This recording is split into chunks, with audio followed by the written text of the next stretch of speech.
નરેન્દ્રભાઈ મોદી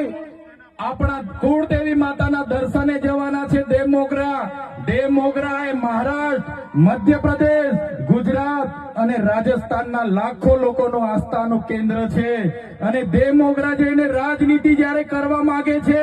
ત્યારે નરેન્દ્રભાઈ મોદીને હું આ મંચ પરથી કહેવા માંગુ છું, તમને જો આદિવાસીઓ માટે હિત હોય તમે દેવમોગરા જજો, તમે હિજારી લઈને આવજો, તમે મવડાનો ચોખ્ખો દારૂ એક બોટલ લઈને આવજો, તમે એક મરઘો લઈને આવજો, એક બકરો લઈને આવજો, દર્શન કરીને એની પ્રસાદી કરીને તમે ત્યાં જ જમીને પછી જજો. ત્યારે અમે માનીશું કે તમે આદિવાસીઓના હિતેચ્છુ છો.